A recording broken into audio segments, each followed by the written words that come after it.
under God, indivisible, liberty and justice for all.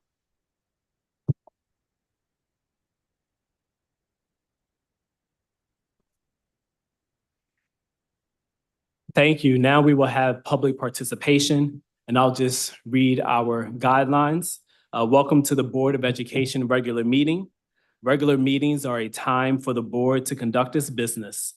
As a Board of Education, we are here to set goals, listen to reports of the superintendent, approve budgets, contracts, and personnel appointments, and make policy for the district. The board may hear public participation for up to 60 minutes. Public participation shall be limited to a maximum of 3 minutes per speaker. One speaker cannot yield their time to another speaker. There will be no responses this evening to any questions or concerns raised. They will be referred to the administration for review. As adults, we serve as positive role models for our students.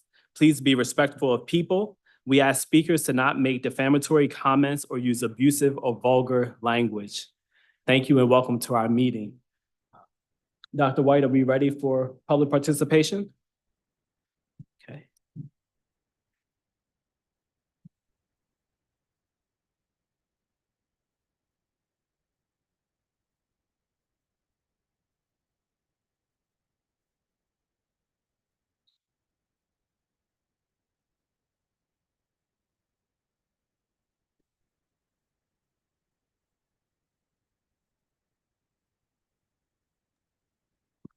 Our first speaker is Maxie Han.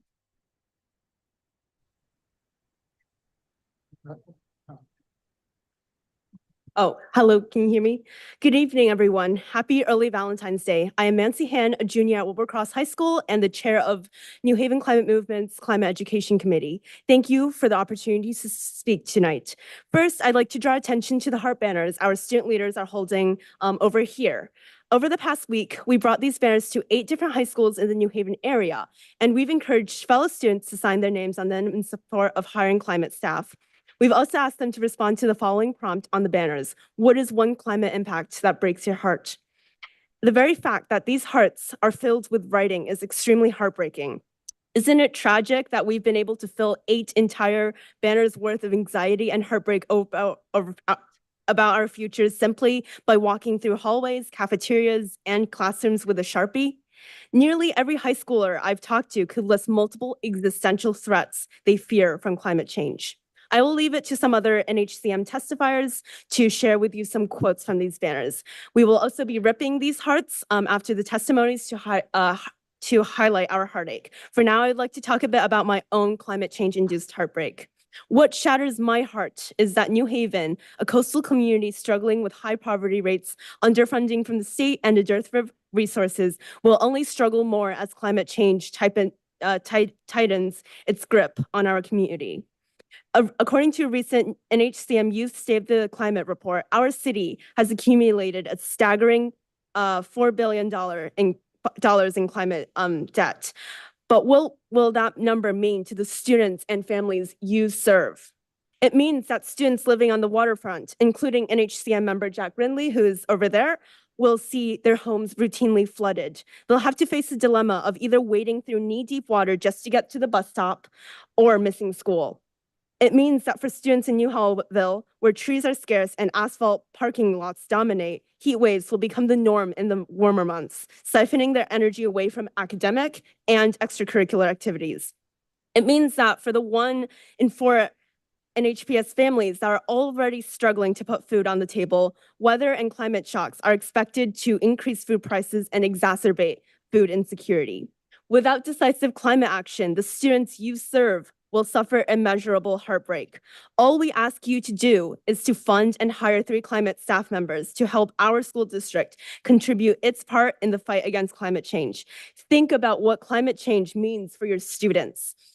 I know that you do not want a heartbreaking future for them. Thank you for your time.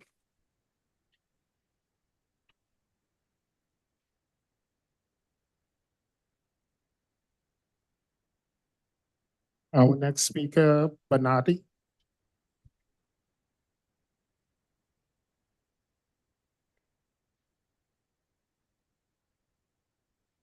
Good evening, everyone. My name is Bahati Mulungula, and I am a senior at Hill Regional Career High School and an intern with the New Haven Climate Movement.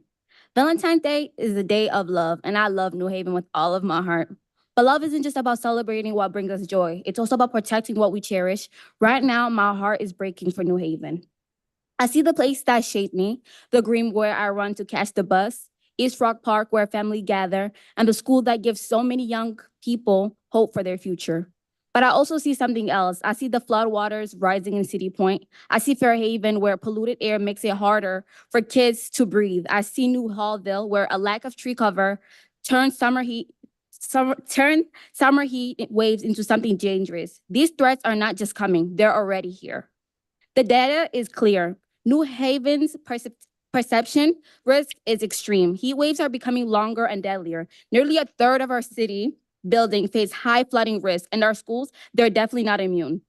What happens when classrooms become too hot for students to breathe, when flooding forces buildings to close, when worsening air quality make asthma more common, leaving students struggling to focus, to play, even just to breathe? 2 years ago, the Board of Education passed the climate emergency resolution. It was supposed to mean something. It was supposed to lead to action, real urgent steps to protect our students and our schools from the crisis unfolding around us. But where is that action? Where is that follow through? Because from where I stand, I don't see enough being done. And it breaks my heart to say this, but love alone is not enough. Promises alone are not enough. New Haven students deserve better. They deserve action. And the start could be by hiring 3 climate staff members. Thank you for your time.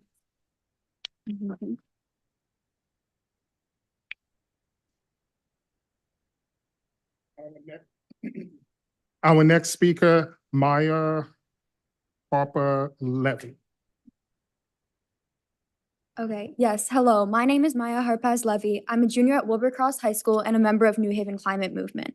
The following are our demands for the Board of Ed. Hopefully you recall them from our many times here before. Number 1, hire a coordinator specifically for energy to develop proposals, seek funding, and support energy project implementation that is sustainable. 2, hire a climate education coordinator to incorporate climate and public health across all levels and subjects. Also, to budget funds for trainings and materials needed and support the expansion of the CJS program. And finally, hire a transportation and sustainability coordinator to support climate and public health initiatives related to healthy transportation, better food choices, and reducing waste. We can start recycling and composting, have a coordinator for safe routes to school, implement food donation that will help cover expenses, and hopefully achieve free bus passes for students in New Haven Public Schools. $300,000 would hire 3 staff and provide trainings and materials for less than 1% of the BOE's budget. Thank you, and we hope that you'll consider this seriously.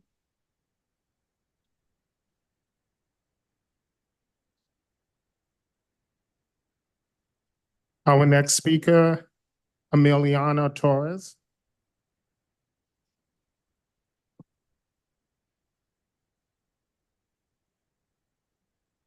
Hi, everyone, and good afternoon. My name is Emiliana Torres, and I'm a sophomore at High School and Community. I am also an intern for the New Haven Climate Movement. It is a great privilege to address you all today as we dwell on the significant issues that climate change brings upon our community. In order to align with our Valentine's theme, let me share 5 truly heartbreaking ways in which climate change has impacted us all. These impacts not only threaten our environment, but also disrupts the lives and well-being of conscious other people, not only around New Haven, but also around the globe. First of all, it dismantles communities. Climate change has forced many families and communities to leave their homes due to rising sea levels, extreme weather events, and changing landscapes. This displacement disrupts lives and tears apart community. Second of all, destruction of natural wonders. Iconic natural wonders such as coral reefs and glaciers are disappearing at an alarming rate. The loss of these irreplaceable ecosystems is not only a heartbreaking, but also has far-reaching consequences for biodiversity and tourism. Third of all, loss of wildlife. Many animal species are facing extinction due to habitat loss, changing climates, and lack of food and water. The decline of wildlife populations is a tragic and irreversible impact of climate change. Fourth, more frequent natural disasters. Climate change has led more to frequent and severe natural disasters such as hurricanes, wildfires, and droughts. These events have caused widespread devastation, loss of life, and long-term economic hardships for the affected regions. Fifth of all, food and water access. Climate change has disrupted agriculture practices and water availability, leading to food and water shortages in many parts of the world. These insecurities affect most vulnerable populations and intensifies existing inequalities. I'm disappointed to see that the Board of Education has yet to make substantial progress on the climate emergency resolution. We urgently need to address the climate change impacts, but not much has happened. This lack of is concerning and makes me worried about our future. We need to stand up and take action. That's why I'm asking the board to invest $300,000 to hire climate staff. These professionals would help us create an executive comprehensive plans to tackle climate change and make our schools more sustainable. They will work on energy efficiency, waste reduction, and renewable energy implementation, engaging with students, teachers, and the community to promote environmental awareness. This investment isn't just about addressing climate change, but also about educating as well as empowering the next generation to be stewards of our planet, setting a powerful example for others and demonstrating our commitment to a sustainable future. Thank you for your time.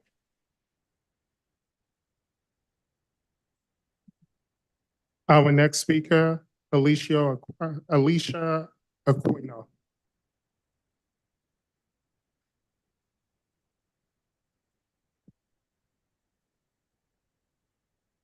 Good evening, everybody. My name is Alaya Aquino, and I'm currently a senior at Co-op High School. Thank you for the opportunity to speak tonight. Today, I would like to discuss the recent wildfires that took place in California, which devastated the state with an estimated 40,000 acres burned. These fires have caused immense devastation for victims and the environment, destroying the habitats and killing many wildlife essential to our society. Ecosystems have been damaged by the fast-moving flames, with wildfires releasing large amounts of carbon dioxide, black carbon, brown carbon, and ozone precursors into the atmosphere, causing horrible air quality and affecting those with respiratory problems and even perfectly healthy individuals. With the rise of climate change has come the rise of horrible natural disasters such as the California wildfires. Besides the environmental impact, I would like to bring to your attention the educational impact. Many schools had to close their doors due to the fires roaring through their cities. These events reminded me of my personal experience when NHPS declared multiple half days due to the extreme heat during that time. Students were forced to miss out on their education due to weather brought on by climate change. Without immediate climate action, students will continue facing the consequences of climate change. All we ask is for you to fund and hire 3 climate staff members to help our school district fight the climate crisis and ensure students don't continue experiencing the heartbreaking effects of rising temperatures. Thank you for your time.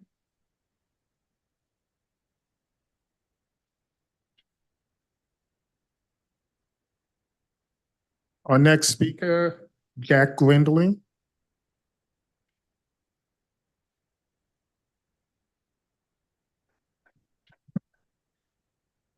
Good evening, everyone. I am Jack Rindley, a senior at Cooperative Arts and Humanities High School and a New Haven Climate Movement Climate Education Committee student leader. Thank you for this opportunity to speak. This week marks 2 holidays. Beginning Tuesday evening is Tu B'Shvat, the Jewish New Year for trees, and it is a day representative of the duty to care for nature. And of course, on Friday, as you all know, it is Valentine's Day. And these 2 holidays, which at first might seem disconnected, actually coincide quite well, for they're days meant for people to reminisce and cherish what they love.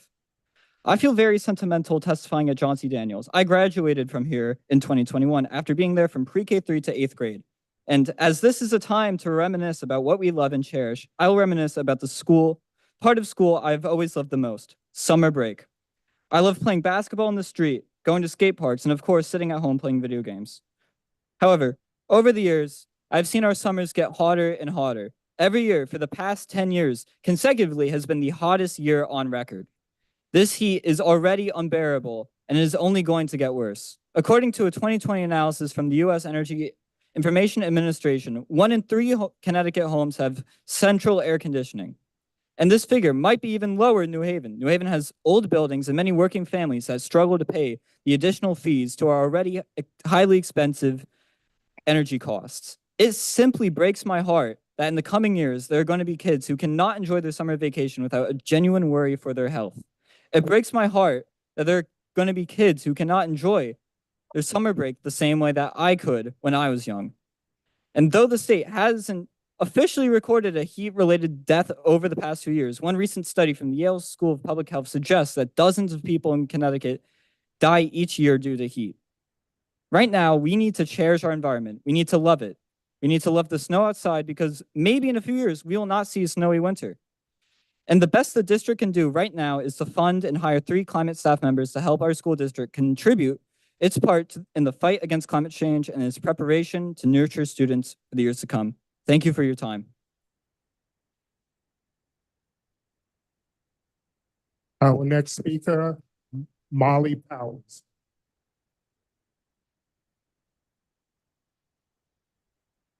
Good evening, everyone. I'm a junior from Hopkins School, and I've come here to testify with the New Haven Climate Movement. I want to live in a world without wildfires destroying schools and colleges, said one student. I want to be able to live by the ocean without having to worry about the house crumbling beneath my feet and going out to sea, said another. Every day, climate change gets worse and worse, and we put in even less effort to stop it. As my fellow New Haven Climate Movement testifiers have said, we need to stop denying the impact climate change has and will continue to have on our schools, communities, and individual students. We need to invest in the future to educate our students about the instability of the world they will be living in, the world that they will be given to take care of. All we ask is for the upholding of the climate emergency resolution passed less than 3 years ago. We, the students of New Haven, want you to hire 3 climate staff to help maintain the climate consciousness of New Haven public schools. They would work for efficient energy usage across NHPS buildings, make sure the curriculum is up to date with the current climate problems in our world, and promote healthy transportation, as well as increasing student confidence in New Haven public transit systems. The climate crisis has been happening for decades now. Subconsciously, we all notice the lack of snow in our winters compared to the winters 10 years ago. We all realize that the record for the hottest day seems to be surpassed every year. We know climate change is happening, but we're not doing anything. Students are being educated to believe that the world they live in now is going to be, Students are being educated to believe that the world they live in now is exactly what it's going to be like when they're adults. It's not. 61% of Connecticut residents currently live in coastal areas. 30% of us work in coastal areas. Parts of these areas will be completely underwater by 2050, the time when it will be us, your current high school and middle school students, who will be the adults of the world. So please, think of our future, think of our education, and please don't break our hearts. Thank you.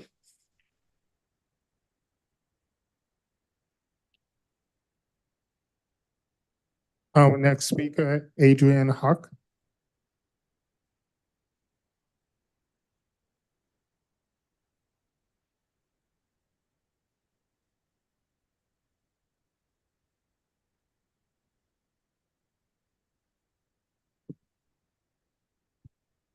Good evening, BOE members. And I would like to acknowledge my fellow NHCM members here in the room with me today. Thank you for all your advocacy. My name is Adrian Huck, and I'm co-founder of New Haven Climate Movement and an NHPS alum. I also lead the Climate Justice Schools Initiative, which is an NHCM program that is funded by the City of New Haven. We are here tonight ahead of Valentine's Day to tell you, don't break our hearts.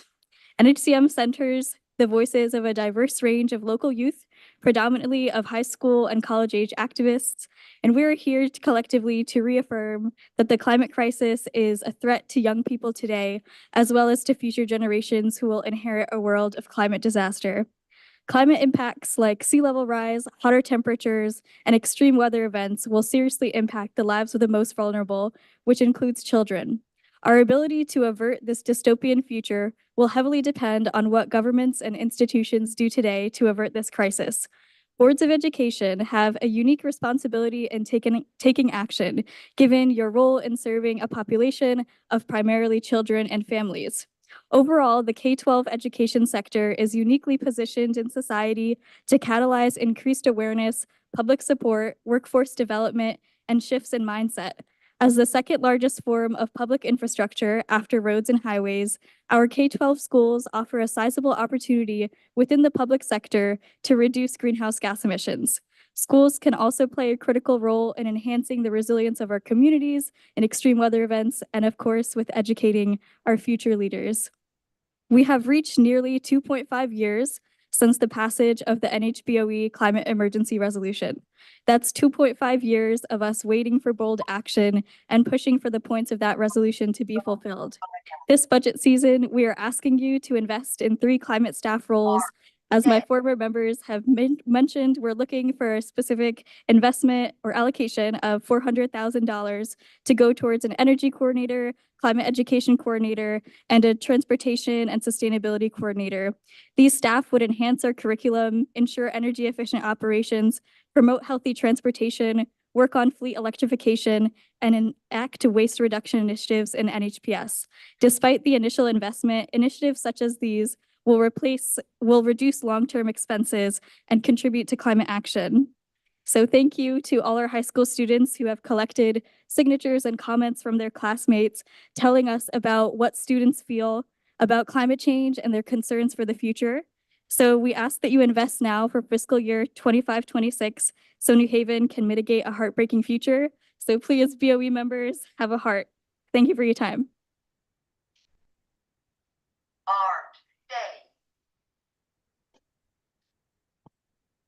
Our next speaker is Leslie Blateau.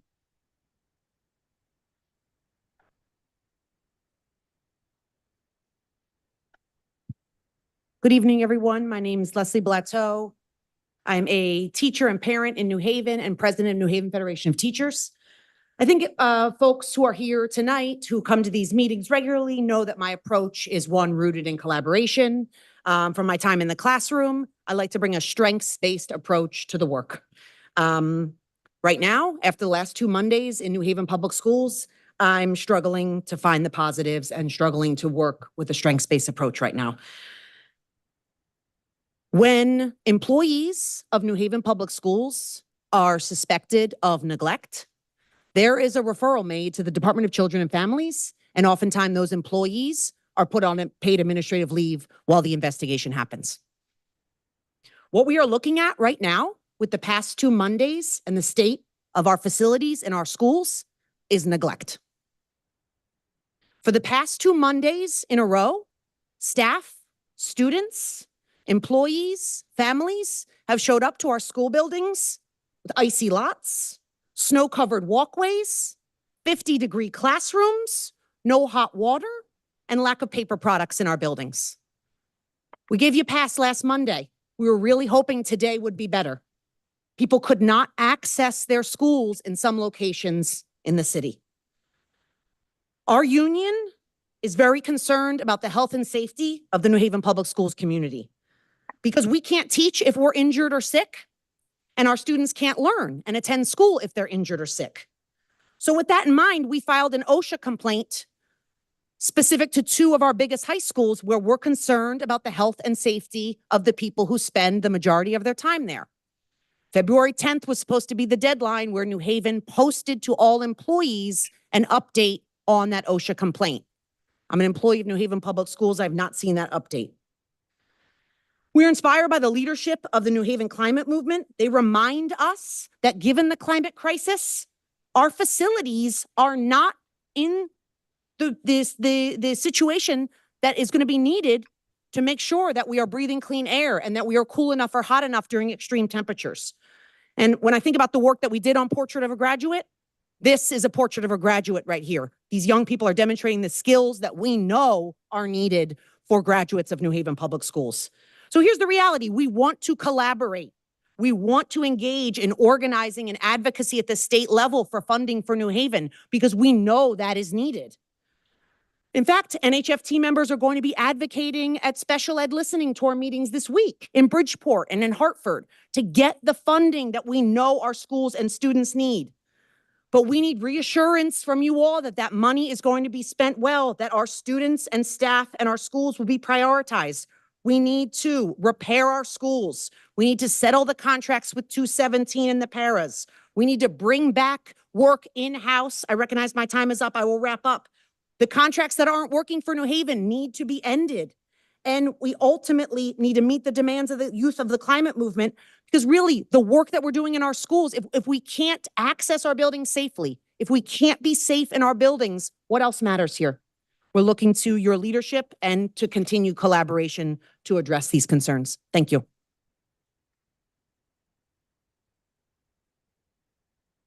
Our next speaker is Kathy Gonzalez.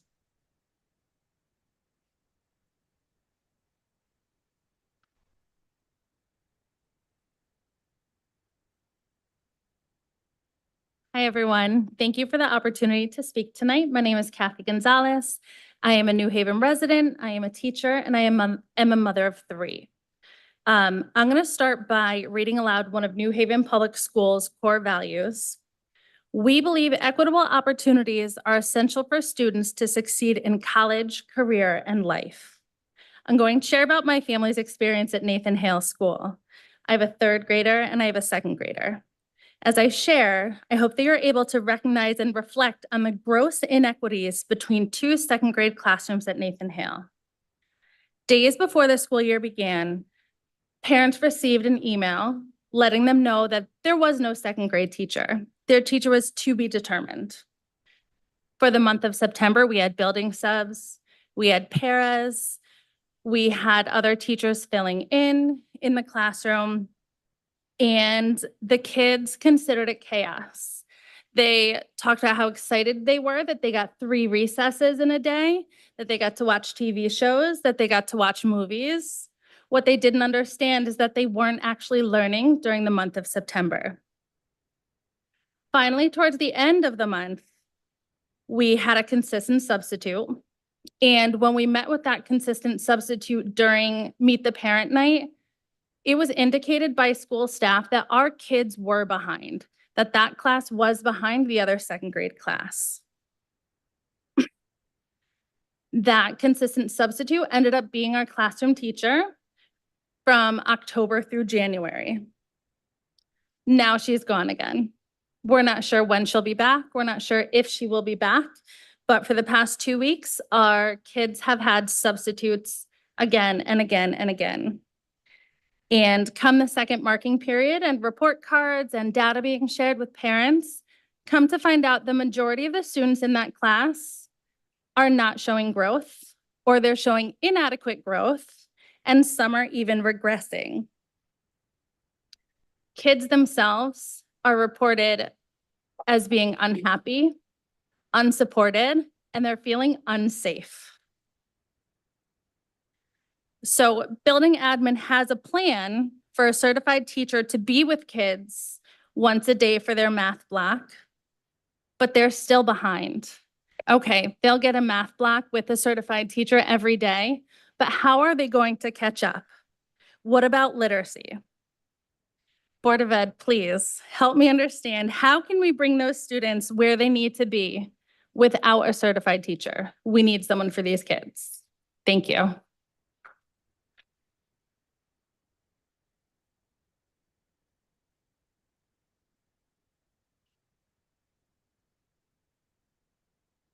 We have one raised hand in the audience.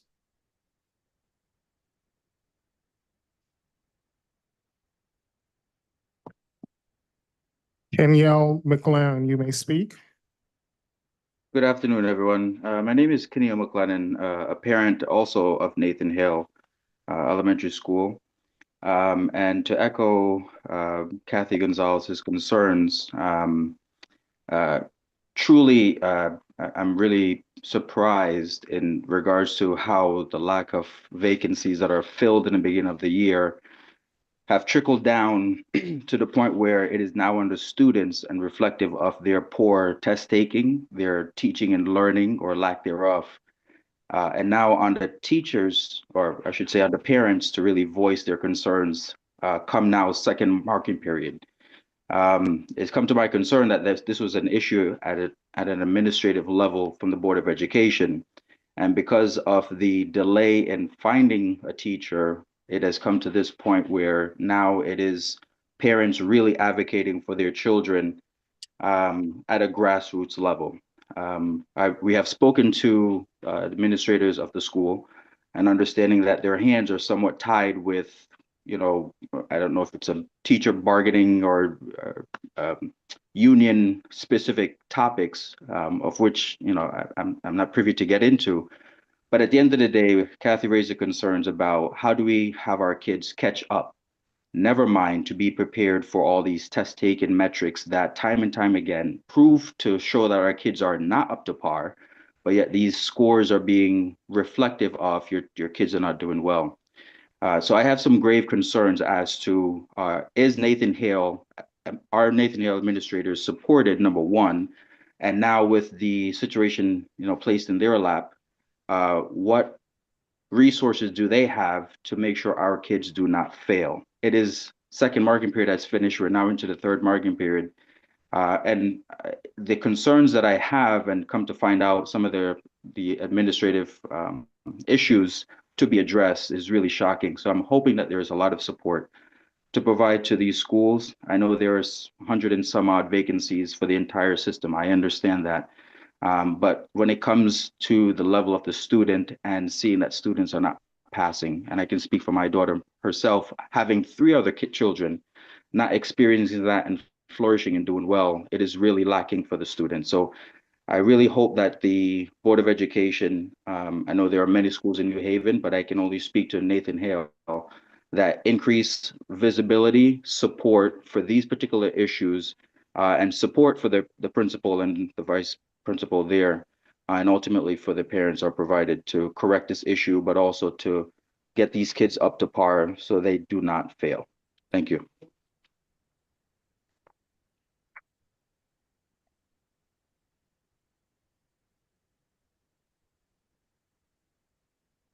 Dr. President, that concludes all speakers.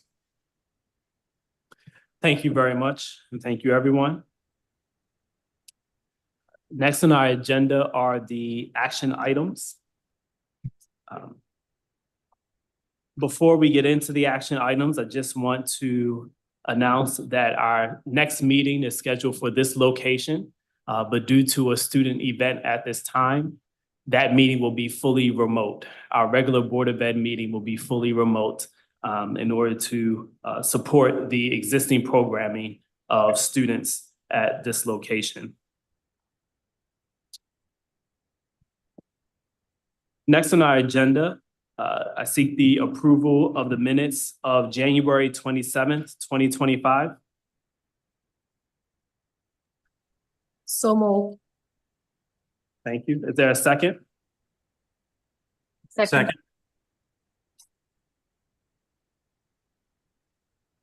Thank you. I heard a second. Mr. Chair, Yes. I believe there's a mistake on the minutes. Dr. Benitez did not say $150,000. She said $75,000. That's correct. Okay. Thank you very much. Any other discussion?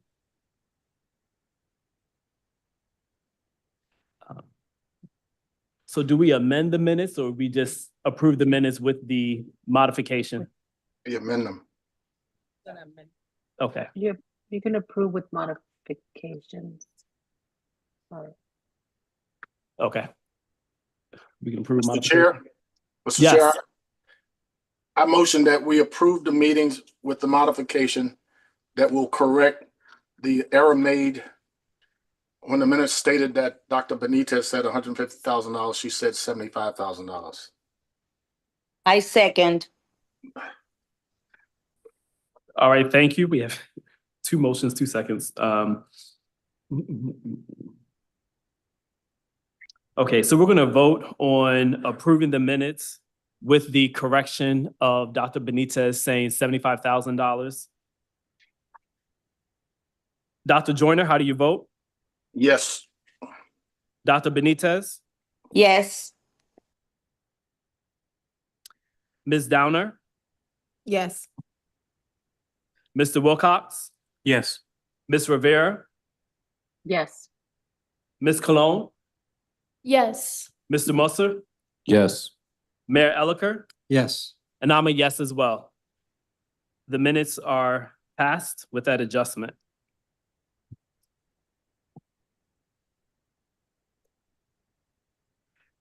Next is the personnel report from Dr. Negron.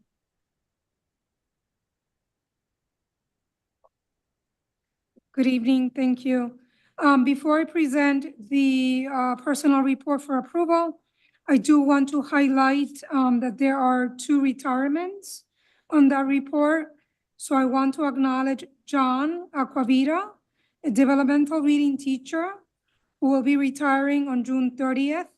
He has served New Haven Public Schools for 34 years and has dedicated himself to the students' families in the entire NHPS community. We also have a retirement, Rosemary Russo, a special education teacher who will be retiring next month on March 3rd. She has served NHPS for 37 years. And with that, again, here is my personal report. Thank you very much. Thank you for their service. Is there a motion to approve the personnel report from Dr. Negron? So move. Thank you. Is there a second? Second. Thank you. Any discussion? Seeing no discussion, we'll take a vote. Ms. Downer, Yes. Mr. Wilcox, Yes. Dr. Benitez, Yes. Dr. Joyner, Yes. Ms. Rivera, Yes. Ms. Cologne, Yes. Mr. Musser, Yes. Mayor Elicker, Yes. and I'm a yes as well. That motion carries. Next on the agenda is the proposed 2025-2026 governance meeting schedule. Is there a presentation of that or a motion? I would like to make a motion to approve the calendar.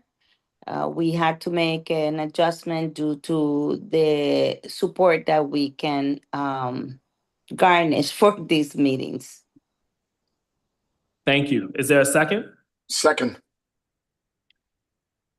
Thank you, Dr. Benitez. Thank you, Dr. Joyner. Any discussion?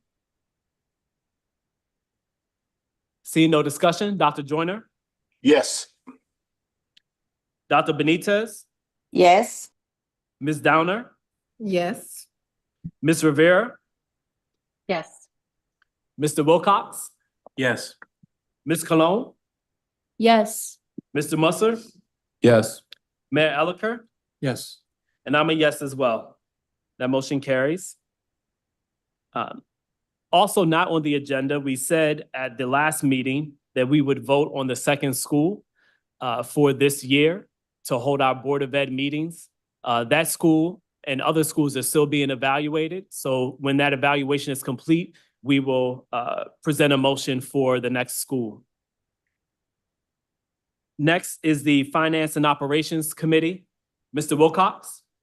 Yes. Before we get started, just like to see if anybody would like anything moved separately. Ms. Downer?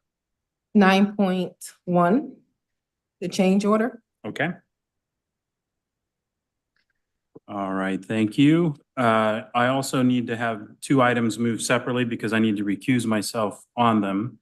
So perhaps President Yarborough, you would make the Yes. motion if you choose to, but I need to recuse myself on abstract 4.4 and on the memorandum of understanding 5.2 because these involve Workforce Alliance. My amazing spouse works for United Way on a project funded by Workforce Alliance. Thank you. I move that we approve abstract 404, the Engaged Manufacturing Grant, and the Memorandum of Understanding 5.2 with Workforce Alliance. Second. Thank you. Is there any discussion? Thank you. So we will vote. Ms. Rivera, Yes. Dr. Benitez? Oh, you're on mute. I think I saw a yes. Yes. Thank you. Ms. Oh. Downer? Yes. Mayor Elicker? Yes. Dr. Joyner? Yes. Ms. Cologne? Yes. Mr. Musser? Yes. And I'm a yes as well. So that passes. Mr. Wilcox? All right, thank you. Before I make the other motions, I would just like to note for the board and for the public that there is a little change on this in the way we present items where there's a change order or an amendment greater than 20%. You'll notice that currently, the way it's listed, there is the number, then there is 2 asterisks, and then there is the amendment or the change order. This is due to a request from board member Dr. Joyner to have these more clear.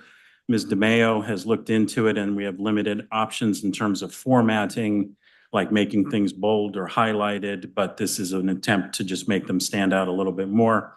So if anybody has any questions about that, please let me know.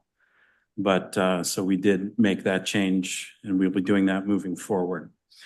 So the first motion I'll make is I move that we approve the remaining 3 abstracts, the remaining memorandum of understanding, the 2 agreements, the 3 amendments, and the 3 purchase orders. Second? Second. Thank you, Ms. Rivera. Any discussion? Seeing no discussion, we'll vote. Mr. Wilcox? Yes. Ms. Rivera? Yes. Dr. Benitez? Yes. Ms. Downer? Yes. Dr. Joyner? Yes. Ms. Cologne? Yes. Mr. Musser? Yes. Mayor Elicker? Yes. And I'm a yes as well. Thank you. All right, and next I would like to make a motion, and that is I move that we approve the 1 change order 9.1, which is a change order to the contract with Compan Incorporated. Second. Thank you, Mr. Wilcox. Thank you, Ms. Rivera. Any discussion? Ms. Downer? Yes, I just had a couple of questions on this, and I know Martinez was one of the playgrounds that was supposed to be done last year. Was that? Okay, I also saw the, change order coming in at 64%. And one of the reasons was that I guess the principal must have made a suggestion to have the 3rd playground. Is that what I was hearing?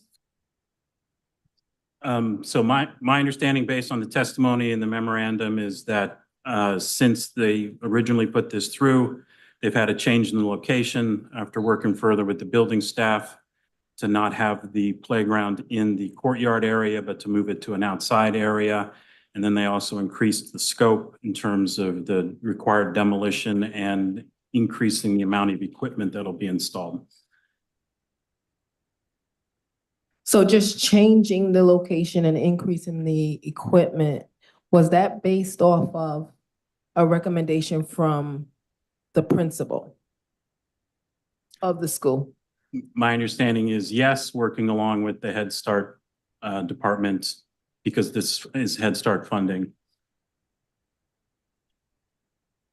So there's 3 playgrounds? 3?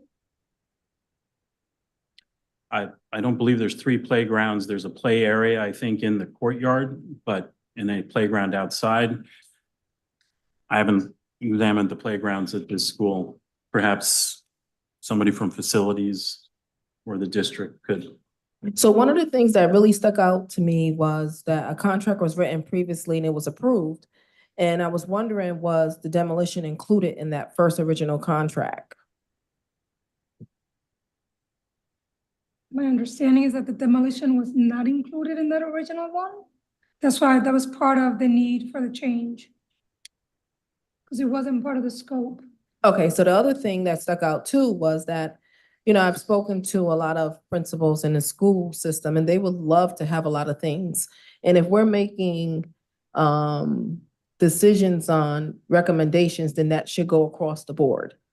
You know, I just really err away from all of that, you know, who are we doing it for? The children, you know, and I know for sure that if you had said, I think it was in the FNO, it talked about different ages. Of course, we have different ages at different times.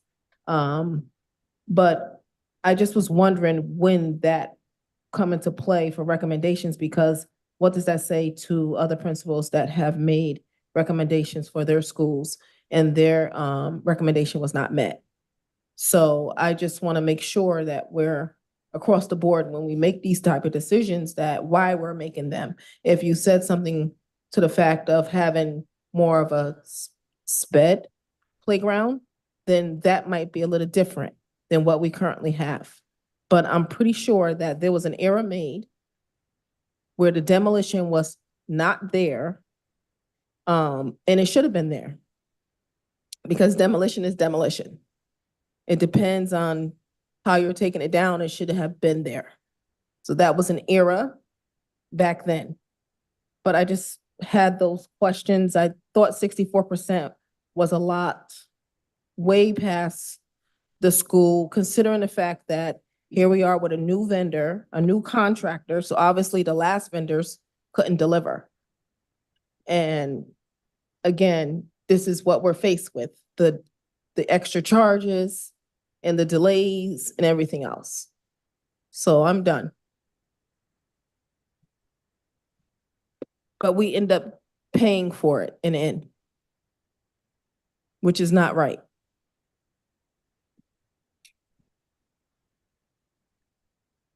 Additional discussion? I have my hand up.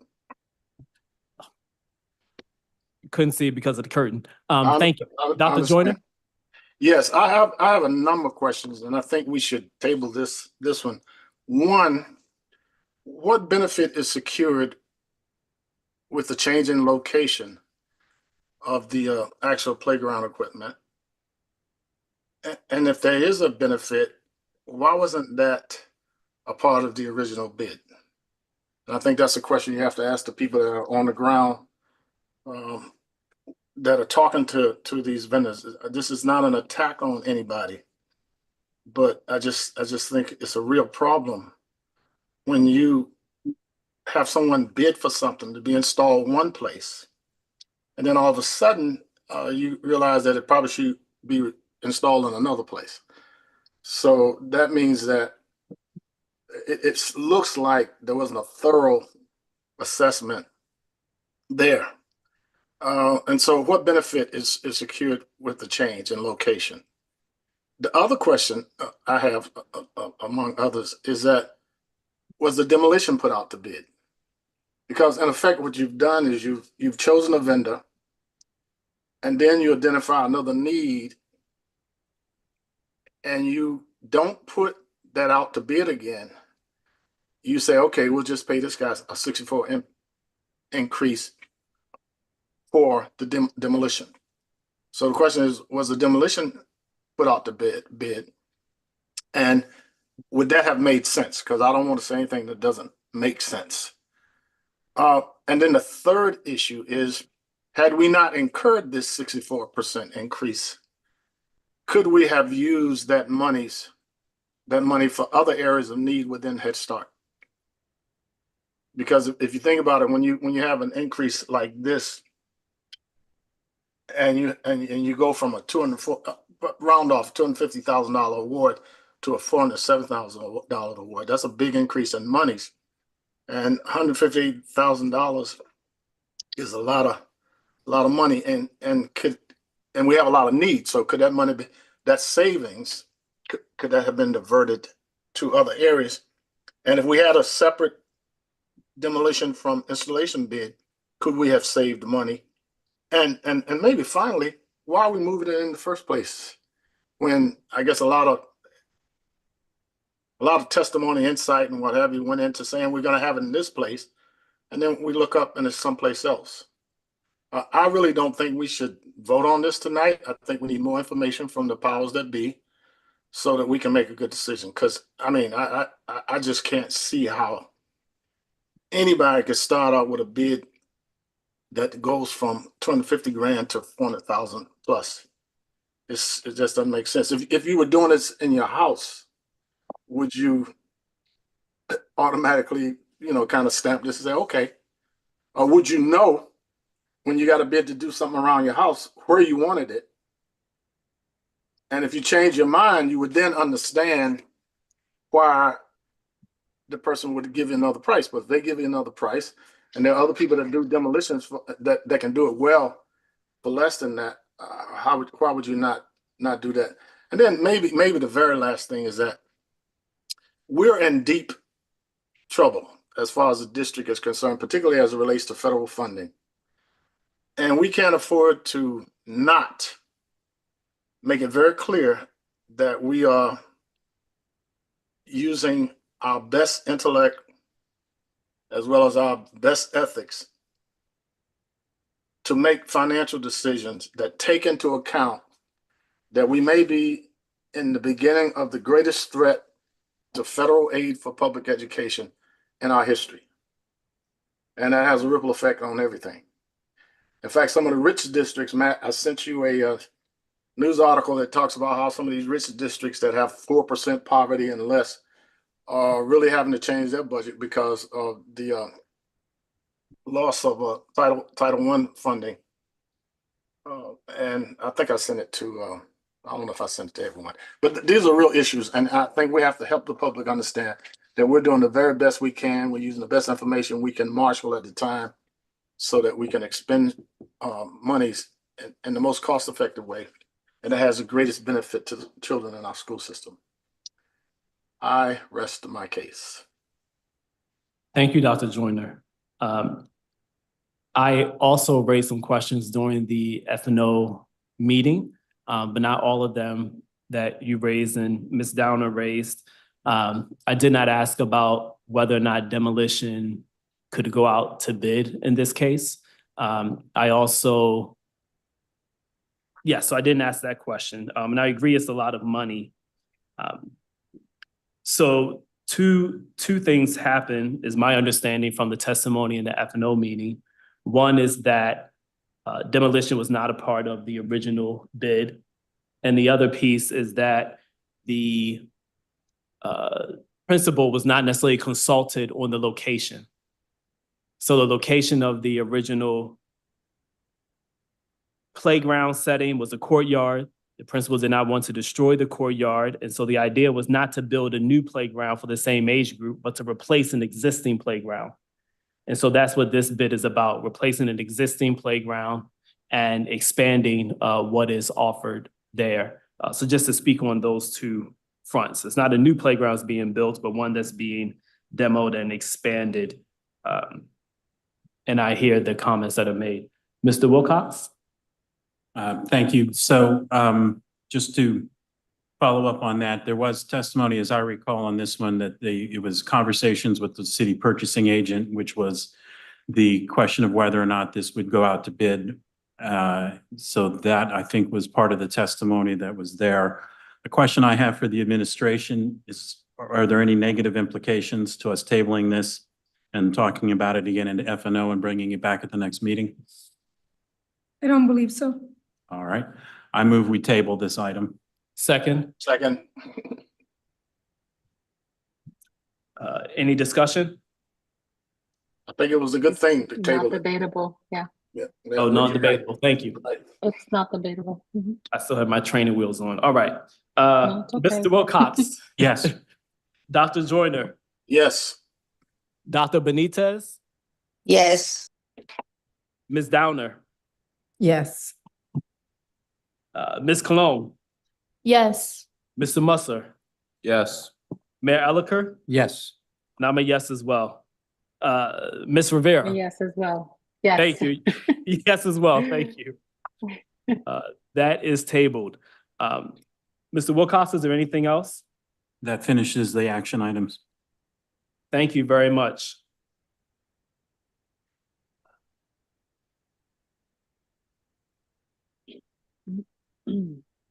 Next on the agenda are the students' report.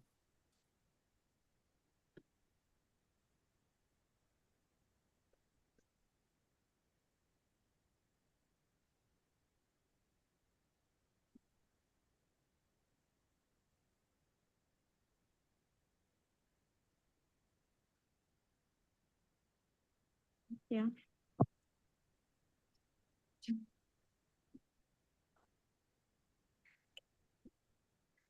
Hello, I am Janiley Colon, and I'm the student representative for the Board of Education. And today I'm bringing to you all a idea that I want to create, a social media page to connect students, student representatives, and the board members.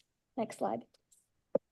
So this Instagram page will be run by student reps, and also we want to include citywide student council members also in creating like what is the Board of Education, who are the board members, including like interviews, one-on-one of what do you do and why are you passionate about this role. We also want to help kids learn how to access board docs and seeing and giving bi-weekly summaries of what happened on this regular board meeting and stuff like that. And also how to run for student representative and to get more candidates and who the student reps are. Next slide, please.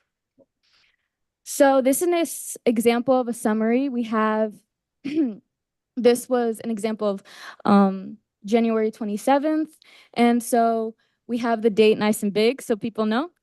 We have highlights of what happened, and then we have it sectioned out. So like we have the selection of schools, the personnel report, superintendent report.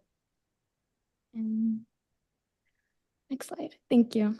And so goals with this Instagram page is to create more student engagement. We want students to come out to public participation and talk about what's happening in their schools, to give them a space to explain.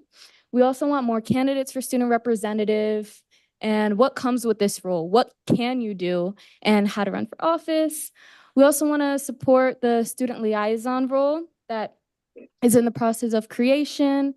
And hopefully these summaries will help these students when they create their questions for their interviews. And we also want to increase communication between students, student reps, and on NHPS students, and passing this page on to future student representatives. Next slide. And so that concludes it. Any questions or feedback on this idea? Thank you. Thank you so very much. Any questions or feedback for our student reps? Dr. Joyner. Yes, first of all, let me commend both of them for what they're doing. And I'm wholeheartedly behind it and will do everything I can to support it. Thank you. Thank you. Other comments? Just a really Ms. quick one. Rivera. I'm really happy to see you presenting. Make sure you're doing more of that. Thank you. Yes, thank you. Other comments? Mr. Wilcox. I agree. I think this is a great idea. Anything that increases the communication, and I'm happy to help in any way. Thank you. Thank you. Just other comments. I'm also excited about the idea. Very nice. Yeah, I don't know about the BOE member interviews. But yeah, I'm excited about it. Thank you very much. What do you need anything as a next step? Can you just do it? Next steps are like creating, first slide is like, how do board meetings run? And so everyone has a general understanding of which thing is, and it's kind of the next steps right now, and creating the account, and also bring it to citywide. So student council members are the first to like follow it and spread it around their schools. Okay. One suggestion is perhaps to have a communications person, a communications student who's a part of your team, who also connects with the communication staff member for the Board of Ed, and just work together as you put things together. Yeah. Thank you. Exciting. Thank you. Settle. Yes. Any other questions? Does that conclude your report? Yes. Oh, great. Thank you. Thank you. Yes. Still have the reading, right? Oh, okay. Right. Go. Right. Lastly, we also have the first official reading of our student liaison proposal. Again, just to highlight, it's a number of students in a particular school who do 7 to 15 interviews with questions. Afterwards, they compile the data they receive from those students into a monthly reports that gets sent to the student representatives, who then compress the data into one final reports to show to the BOE. And basically, there's a lot of advantages with this report. One of them is that you guys can ask questions from the student body, and then you'll get the answers the next month. So, and then also students can also ask, questions or curiosities of their own, and they'll also get data for that. And you also get demographic specific data. So if we want to see how certain multilingual speakers we're doing in our district, we could ask liaisons to find specifically multilingual students to go and interview, and then you would get data specifically on that demographic. Again, we also have mentors for these students to ensure that they're receiving good data literacy or training and also interview ethics. I just asked the board that we need a employee of the BOE to supervise this program to ensure that it's implemented correctly and that the program runs smoothly. And also that the mentors that are selected are capable of doing the work required. Any questions about the report? There was an email sent with a PDF report if any of you guys are interested in reading it and asking questions. Thank you. Any questions? I do have one, which is, and it may be in the report, technology. Are you thinking about using any particular technology to, like during the interview or to get feedback from students? Nothing specifically, but we were thinking of using an AI used by the superintendent already. I think Thought Exchange, right? Because of the advantage of its, I think 120 languages it has on the program. Okay. Or something along those lines. I forgot the specific number, but it will also allow it to, or it will break down some of the barriers for our liaisons in case there are language barriers between them and the person they're interviewing. Very thoughtful. Thank you. Any other questions? Great. Does that conclude your report? Yes, great. Thank you so much. Great job. Next on the agenda is the superintendent's report. Dr. Negron. Thank you, Dr. Yarborough. Tonight, we do want to take an opportunity to continue to update the board on what's been happening with the snow removal. Mr. Carter is going to be joining me. As you heard from public comment today, we also joined the sentiment. We are very disappointed with the manner in which our small contractors have been responding as it relates to the snow removal. But tonight, Mr. Carter is going to walk you through some of the pieces and some of the actions and the information that we have thus far.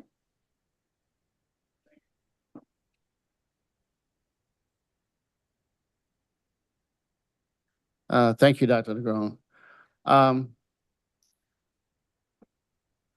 Next slide. We track the zones and we track the vendors and their performance. As you see who we have in zone 1, 2, 3, 4, and 5. We have 2 vendors that have 2 zones and 1 vendor that has 1 zone. Next. We were disappointed last Monday in particular with the performance of the vendor in zone 1. We have documented photos, we have communicated via email, texts. We have 1 supervisor going out to follow up and circle around 40+ schools. And the vendor has not performed up to the standards we had set at the beginning of the snow season. And we told them what our expectations were, and they have failed in that area, particularly on last Monday. Next slide. You see slides from zone 2. Well, we had that the vendor to go back a couple times, and we have followed up to make certain that they do it right. Zone 3, please. This is the vendor in Zone 3. They've sent their crews out to the schools, but they have not performed to the standards that are the minimal standards and what we expect. We expect if you go out, you can't all get it done, to come back and get it done then. They want to circle back and then forget, and our supervisors always going around trying to get them to be deliberate and honest, and they have failed us a few times. Zone 4, please. This is Concrete Creations, where all they had to do was put ice melt down, and they failed to do that. And you see the other schools, Woodland, Hooker, New Haven Academy, and Celentano. Zone 5. This is the same vendor in Zone 5. And at Nathan Hill, the sidewalks were not cleared, much less the handicap ramp. Bishop Woods, Ross Woodard, Central Kitchen, and John Martinez, and several other schools. And when they do that, we have the building managers have a forum, and they go out when they come in and track and tell us what was done, what was not done. And also we hear from the principals, the teachers, the building staff, security, which helps us make them accountable. But we're going to have to do something different for the rest of the year, but definitely next year, we have to do something so that we're not back in this situation with vendors that are basically holding us hostage. Okay. Next slide, Dr. White. February the 5th and 6th and 8 and 9. On 5, 6, we were not as successful as we wanted, but we did have, with the closing on that Thursday, we did have more time to do the lots and the walkways and pathways. On the 9th, we had several schools, that's not the complete list of schools, where the snow salting and removal was not complete, and we've been working on it since last night as well as this morning. We received calls about 6 a.m. on Monday, February the 10th, on the school sidewalks, pathways, and lanes that are not completed. And the facilities supervisor, again, dispatched the contractors to get out and take care of these schools. And we had schools that as of 9 o'clock were not done, and we had to go out and call the contractors back in and make them stay there till completion. And we'll still be doing that tonight and tomorrow. Mr. Walcott is going out tonight, and he'll be at several of the schools, particularly Nathan Hill, at 6 in the morning to make certain that the vendor who, if I tell a personal story, is one of these vendors when I was here 8 years ago, tried to get rid of, they won't let us get rid of him. But I'll make certain that this year we're documenting, and we are the customer. The kids are the customers, the clients, the teachers, the principals, and we cannot have this level of behavior and performance. I want to support small businesses, but there's opportunities when small businesses work better with large businesses and not by themselves. Next slide, please. Here's snow and ice events we've had this fiscal year. We were doing pretty well up until event 7. And event 8 was not as well as we wanted, but 6 was a little bit better, but the 8th, 9th, and 10th were not very good events for us. We had better success this weekend than we did last weekend, Monday, but it's still not enough to be considered high performance. We have several more snow events in February. We're looking at the forecast, like every hour is changing. So we are looking for something this week, something possibly the weekend, Sunday, Monday, midweek, next week, 2 days after the President's Day, as well as the 20th. So we have some strategies that we have put in place, but we also, that's going to get us through this season, as well as what we're doing to document performance so that we can have better contractors next year. Next slide, please.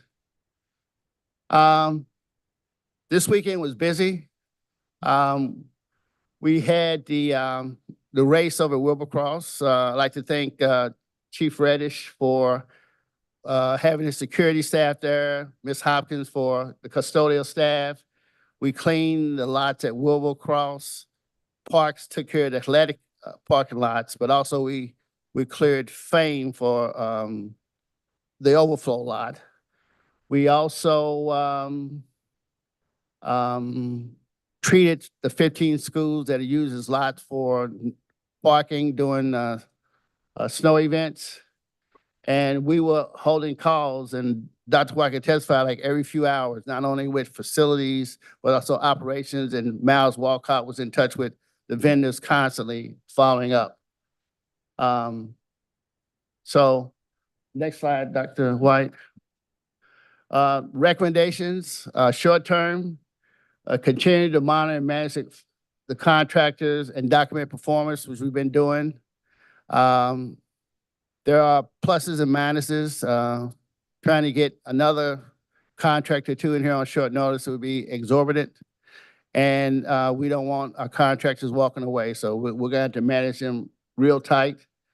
One thing I discovered in this process, having worked snow in the city of New Haven and also Indiana, where we get a lot of snow because of Michigan, and DC, is that you have to have an inspection process.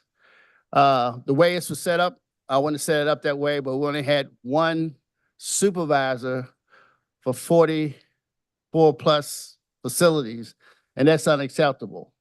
So I'm aiming this week and the next day or two to have one supervisor cover zones 3 and 5, additional inspector. We just had a new hire show up today to handle zone 1 and 2. And zone 4, we're gonna have to try another supervisor, because when you go around to the 9 or 10 schools, you gotta circle back. But when you go into another zone, another zone, another zone, it's just inefficient. So we some things we have to do. We've consulted extensively with procurement and also with legal on corrective actions. And some of those comments, I think, are best not said here, but we are documenting. Long term, for the next snow season, we need to put the 5 zones out to the open market. If there is a set aside, we should ask the contractors, the major contractors that win the zones, a portion of the zones, to do a set aside portion of the contract for small businesses. When I was here with the city, at DPW, we did have a pretty good contractor who had several small businesses, and they worked better together because they were short on equipment, personnel, inspection, salt. They were able to assist the small contractors, particularly when you have a major storm and you can't get things in. I like for 3 or 4 of the zones to be open market with perhaps one set aside. What I favor is utilize school employees to cover 2 zones with newly purchased equipment, which I put in the budget. I've consulted with DPW. When we were here before, we had the F-150s, now they're 550s. They come with the salt spreaders already inserted with the plows, and they're like $110,000, $120,000. And if we go on state contract, we could get them in here probably in 3 to 4 months. If we do that, we have to do it early so we're not standing behind other communities. Also with the contracts for next year, I think the process was this year they submit the list of vehicles, the VIN number. Of course, that could be manipulated. So we're gonna inspect all vehicles and equipment, make sure the blowers are working, the trucks has tires, plows that work, as opposed to just submittal of a list with VIN numbers, because that could be manipulated. And also, we want to know the number of employees per crew. You can't have one crew go to 8 or 9 schools. We need probably 3 to be dispatched. It has to be a consistent division of labor and efficiency. So those are the long term, but for the short term, we're going to manage this as tightly as possible by putting more eyes on the vendor. And I'd like to thank Leslie and her folks for the emails and the calls and the texts, as well as the assistant superintendents, so that we can get through this, because the bottom line is taking care, making sure our kids get to school safe, the buses get there, and we have no incidents or accidents.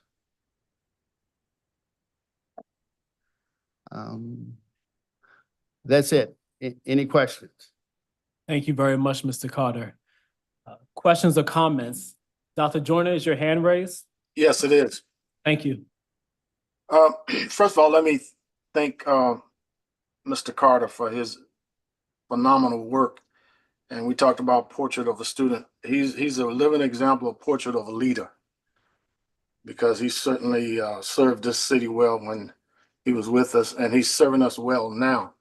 And I'm hoping that we can have a long-term agreement with him, because he really does have knowledge that few people have, but more than that, he has courage and intellect that few people have, and he is a highly moral person. So I'm proud to call him my friend. One, I think we have to set the same standards for non-educators and vendors that we set for our teachers and administrators. We have to do that. And Dr. Yarbrough, you talk about metrics. There are metrics associated with operations that we should use.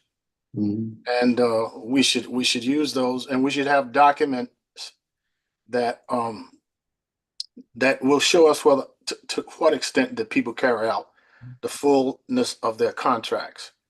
All it takes is for one person to fall in the entire district, and depending on the gravity of that injury, it certainly has a ripple effect. So we can't be too careful when it comes to taking care of our buildings.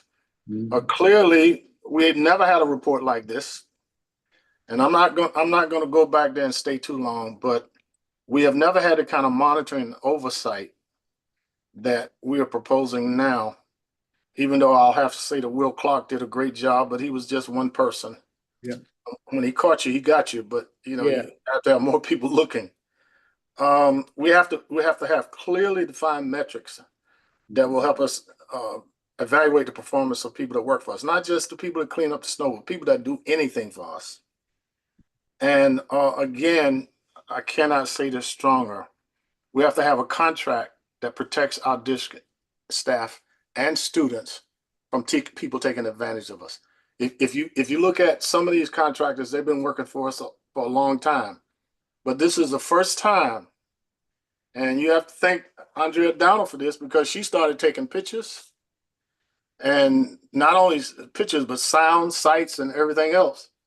And eventually, I think people understood that she had pure motives, and that we need that kind of vigilance on the board. But Mr. Carter, I can't say enough for you and how hard you work and how much you've done that we can't possibly pay you for. So keep up the good work, my brother. And Dr. Negron, you've inherited a lot of this stuff, but you're in a strong position now to use what you know about data outside of the classroom to make sure that what we pay people, they earn, and that we're getting everything that we pay for. So let's go forward with this, and let's get better at it. We can't go back in the past and change anything, but we can learn from this and do better each time. Thank you, and I conclude my remarks. Thank you, Dr. Joyner. Additional comments, questions? Thank you very much, Mr. Carter. Thank you. And just like that, everyone else, if there's anything else, I'll be around after the meeting. Thank you. Thank you very much.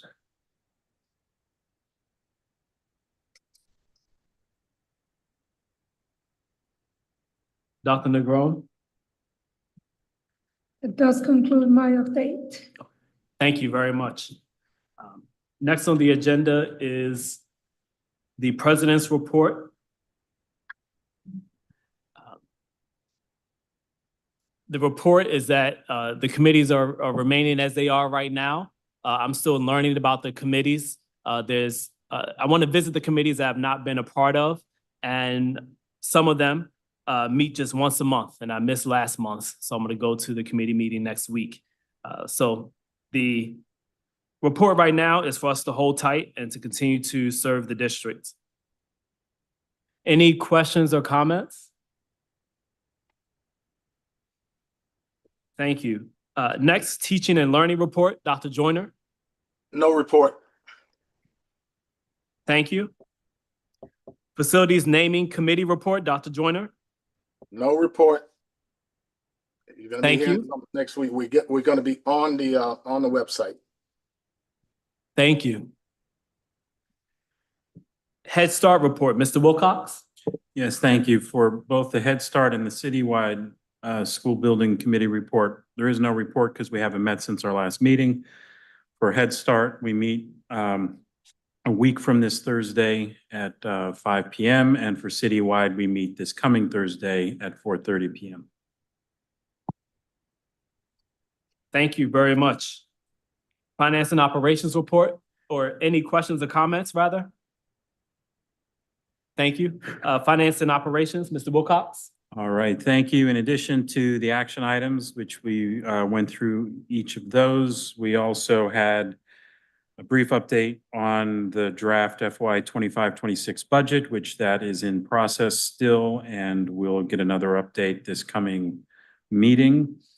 Also, just wanted to also highlight for the board that Mr. Carter spoke at the meeting and has confirmed that the RFP for custodial services, for part-time custodial and for facility management will be going out to bid. And those bid being posted are imminent. And we'll have more information when that posting is complete.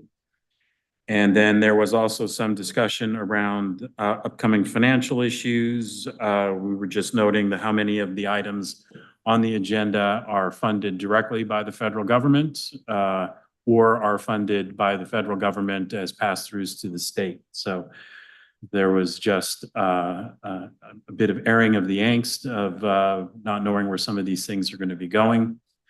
With so many things. And this is in addition to the winding down of some of the previous grant programs related to COVID relief, ARP-ESSER, et cetera, that are also winding down. And so more to come on that, unfortunately. So, so that's the report. Thank you very much.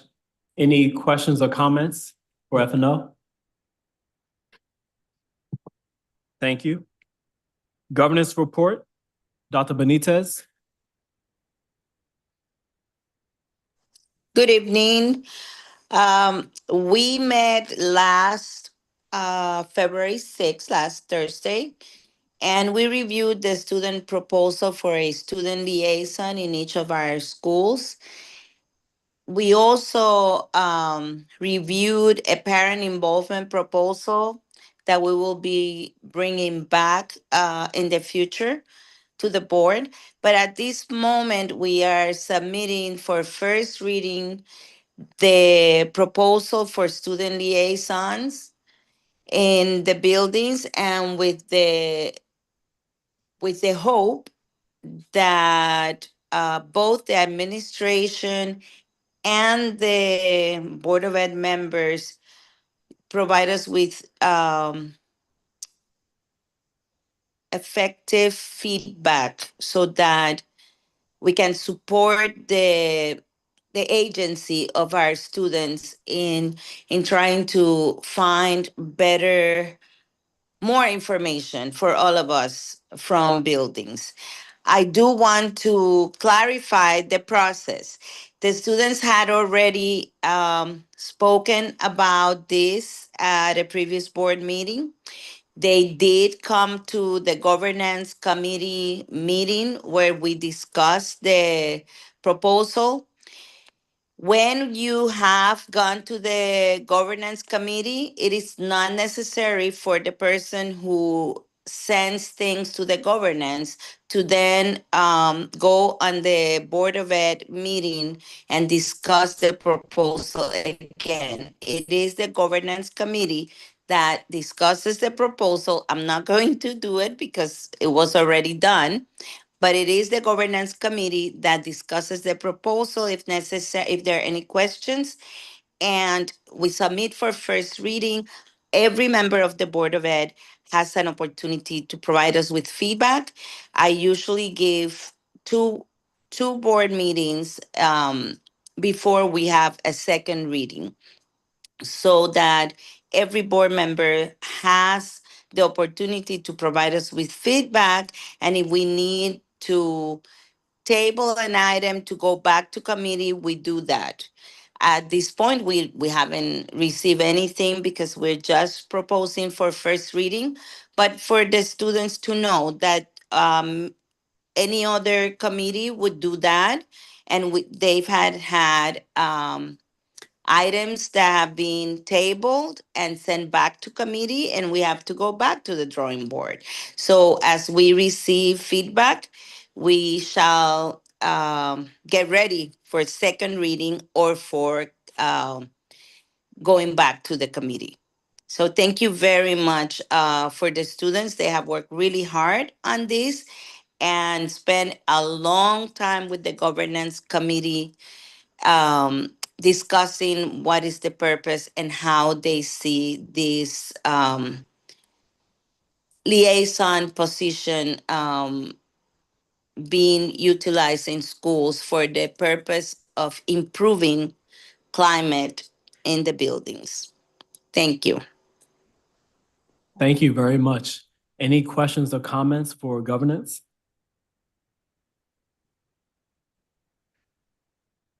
Thank you, Dr. Benitez, for your work. Thank you, Ms. Downer. Next is the Food Service Task Group report. The Food Service Task Group will meet this coming week. So I don't have a formal report, but I do want to share this slide of photos. As many of you know, there is a school break groceries distribution team that works during the winter breaks, summer breaks, spring break, to make sure that our students have access to food. And I asked them for photos to just be able to show some of the work that they do. So thank you very much, Dr. White, for making the photos. And partners here include our residents, include Ms. Susan Harris with Witness to Hunger, New Haven, Mr. Mike Deegan with United Way of Greater New Haven, the NHPS Food Services team, YCFE and CFAN, and there are more partners who participate. I just want to make sure that it is publicly known who comes together, and without fanfare and without recognition, for years have been making sure that there is no gap when there is a gap. So I really appreciate this team. I want to give them a shout out. And if you see them on the street, please give them a high five for the work that they do, partnering with our families and with our district. Any questions or comments for the Food Service Task Group? Dr. Joyner? President Yarbrough, what you just showed us is what makes New Haven special. You know, a lot of people talk about their religious conviction or their philosophical convictions. But in this city, most people put their money where their mouth is. And I'm really, particularly at this time in my life, proud to be a member of this community and to be surrounded by so many people who are trying to build a beloved community. So thank you so much for this, and thank the people that within the sound of my voice that actually contribute to this endeavor. Thank you. Thank you, Dr. Joyner. Also, in closing this meeting, I just want to offer appreciation for Ms. Rivera and your continued unwavering support of this district, of this board. So I just want to thank you once again. You even rescued me tonight, helping me to know what to do when a motion is tabled. So I just want to thank you very much, showing up to the F&O meetings and continuing to support what we do is not lost on me. So thank you very much for who you are. Thank you to your family for their sacrifice and lending you to this district. And I will be calling you to continue to offer and continue to ask for guidance. So I just want to say thank you. Thank you. Thank you so much. I will answer my phone every time you call, and if I don't, I'll call you back. Thank you very much. Thank you. At this time, I will accept a motion to adjourn. So moved. Thank you. Second. Thank you. It's been moved, seconded, and third. Ms. Downer, Yes. Dr. Joyner, Yes. Dr. Benitez, Yes. Ms. Rivera, Yes. Mr. Wilcox. Yes. Ms. Cologne, Yes. Mr. Musser, Yes. Mayor Elicker. Yes. I'm a yes as well. Thank you, everyone.